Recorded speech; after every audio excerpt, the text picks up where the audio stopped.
आपका वोट आपकी ताकत, वोट जरूर डालें। इलेक्शन से जुड़ी हर खबर तक ऐप पर डाउनलोड कीजिए तक ऐप। सुभाष गर्ग हैं जो कि मंत्री हैं सरकार में, वो और तब के शिक्षा मंत्री पर भी सवाल खड़े किए जा रहे हैं, तो क्या उनसे भी पूछताछ हो सकती है? मुद्दा ये है कि प्रश्न पत्र किसने चुराया, उस व्यक्ति को हमने अरेस्ट कर लिया। जिसने किस तरह से चुराया वो हमने अपनी फाइल पे उसको रिकॉर्ड पे ले लिया। सांसद हैं राज्यसभा के डॉक्टर किरोड़ी लाल मीणा, वो कई बार सवाल उठा रहे हैं और वो तथ्य कह रहे हैं, मैं पेश कर रहा हूं। क्या उनसे पूछताछ की जाएगी, उनसे पूछा जाएगा कि आपके पास कहां से तथ्य आ रहे हैं?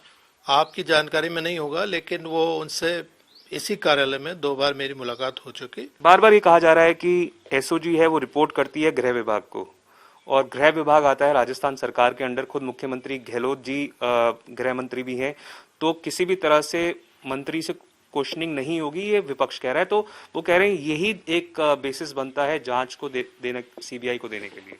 ये आप उन्हीं से प्रश्न पूछे तो बेहतर होगा। राजस्थान में टीचर भर्ती प्रक्रिया के लिए हुई परीक्षा यानी रीट एक बड़ा मुद्दा बन गई, और उस परीक्षा जिससे लाखों अभ्यर्थियों की भविष्य को जोड़ा गया था, उसको रद्द कर दिया गया। और पूरे मामले की जांच इस समय राजस्थान की स्पेशल ऑपरेशंस ग्रुप कर रही है। हमारे साथ इस समय स्पेशल ऑपरेशंस ग्रुप के चीफ मिस्टर अशोक राठौर हैं। राठौर जी, जिस तरह से पूरी जांच चल रही है, आप बता सकते हैं कि क्या इस मामले में आने वाले समय में और ज्यादा गिरफ्तारियां हो सकती हैं? ये सही है। अब तक अगर इसको शुरुआत से लेकर अब तक देखें तो यह एक आपराधिक गिरोह द्वारा जो व्यवस्था है, उस व्यवस्था की किसी कड़ी की कमी को, उस कमी पे ऑपरेट करते हुए उन्होंने इस परीक्षा पत्र को चुराया। और उसके उपरांत ये परीक्षा पत्र जो एक आपराधिक गिरोह है उसके पास पहुंचा, और फिर आगे से आगे जो अभ्यर्थी हैं उनके पास पहुंचता चला गया। तो हमारी जो अब तक की जांच है उससे हम इसमें जो मुख्य सूत्रधार हैं उनको चिन्हित कर चुके हैं। अनेक जो अपराधी हैं उनको ऑलरेडी अरेस्ट किया जा चुका है, और अब अन्य जो सहयोगी या जो अभ्यर्थी हैं जिन अभ्यर्थियों ने इसका अनुचित लाभ उठाकर परीक्षा दी है, उन्हें भी काफ़ी हद तक हम चिन्हित कर चुके हैं, जिनकी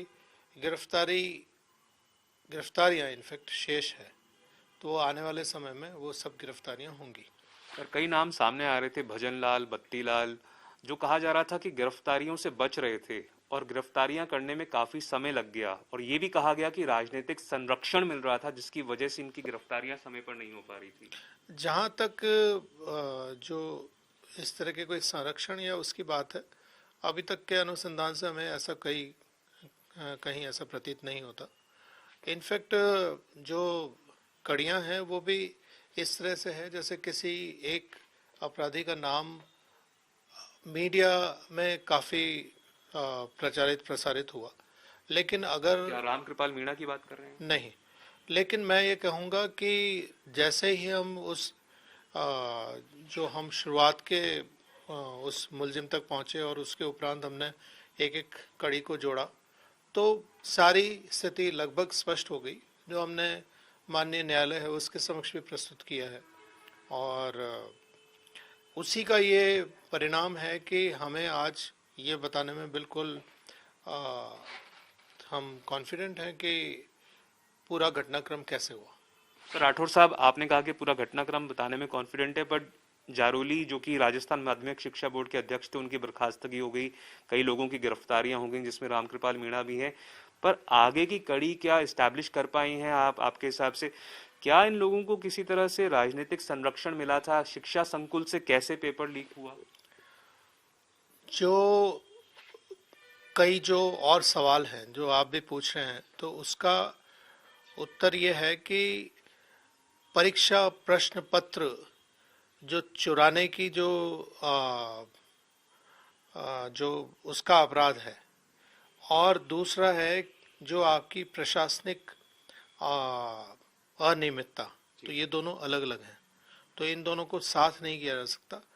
जो अगर प्रशासनिक कोई कमी रही, जिसकी जो हो सकता है कि वो कारण रहा हो कि जिसके चलते ये प्रश्न पत्र राम कृपाल द्वारा इतनी आसानी से चुरा लिया गया, तो इस सब को, ये सब हमारे लिए एक ओपन है। इन्वेस्टिगेशन के सारे जो आयाम हैं वो खुले हैं, और धीरे धीरे करके हम अगर मैं बात करूं तो 26 सितंबर को ये जो परीक्षा हुई थी और उसके बाद 26 जनवरी को हमने इसका खुलासा किया, तो 120 दिन में हम इस स्थिति में पहुंच सके। और वो समय लगने का भी एक मूल कारण ये है कि जैसे ही हम एक मुलजिम को पकड़ते हैं तब हमें उससे पूछताछ में ये पता चलता है कि इसमें और कौन कौन लोग शामिल हो सकते हैं या किस किस और व्यक्ति का इसमें रोल हो सकता है, तो उस आधार पर अनुसंधान आगे बढ़ता है। राठौर साहब, इन लोगों की इतनी पैठ हुई कैसे? रामकृपाल मीणा उस स्थिति में कैसे पहुंचे कि उनके हाथ में आपके हिसाब से पेपर लग पाया? या जारोली को जो रिक्रूटमेंट थी, क्या उसकी भी जांच कर रहे हैं कि ये लोग उस पद या उस स्थिति में कैसे आए? नहीं, ये तो हमने ऑलरेडी ये सारा रिकॉर्ड अपने जो पत्रावली है उस पर हम ले चुके हैं, और जो प्रश्न पत्र किस तरह से उसकी एक्सेस वहाँ तक कैसे हुई है, ये सब चीज़ें हम स्पष्ट ऑलरेडी कर चुके हैं और हमारे ध्यान में है। तो इसके अतिरिक्त मैं तो वैसे भी बता रहा हूँ कि इसके अतिरिक्त भी कोई अगर बिंदु हमें लगता है या कोई भी हमें बताता है कि इस बिंदु पर जांच होनी चाहिए तो जांच करेंगे।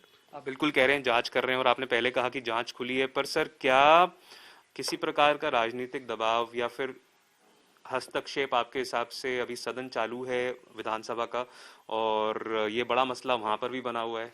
बिल्कुल नहीं, बिल्कुल नहीं, नो। बट सर, बार बार ये मांग हो रही है विपक्ष के तरफ से कि जांच को एसओजी से ट्रांसफर कर दिया जाए सीबीआई को, तो ये आपको लगता है कि सवाल खड़ा कर रहे हैं आपकी प्रक्रिया या आपके जांच के तरीके पर? बिल्कुल नहीं, हमारी जो जांच है वो बिल्कुल पारदर्शी है और सकारात्मक डायरेक्शन में है। और ऑलरेडी अगर कोई मैटर जो, जैसा मैंने 26 जनवरी को भी कहा था और आज फिर उसी बात को रिपीट करता हूँ कि जो मैटर ऑलरेडी माननीय उच्च न्यायालय के संज्ञान में है तो उस पर टिप्पणी करना मेरे लिए ठीक नहीं है। पर आपको क्या पॉलिटिकली जो लीडर्स हैं उनकी तरफ से कहा गया कि जांच जल्दी करवाइए या थोड़ा सा धीमे कर दीजिए जांच को? किसी भी प्रकार का आपके साथ ऐसा, ये सिर्फ आपकी कल्पना हो सकती है, ऐसा कुछ भी नहीं है।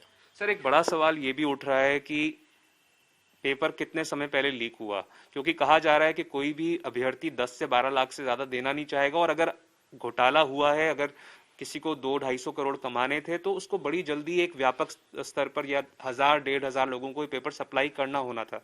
तो क्या लगता है कि बड़ा हाई रिस्क मामला था, उसके बावजूद इस गिरोह ने काम किया? ये आपके जो फिगर्स हैं ये कल्पना के अतिरिक्त कुछ नहीं है। ये 250 करोड़ का फिगर कहाँ से लाए आप?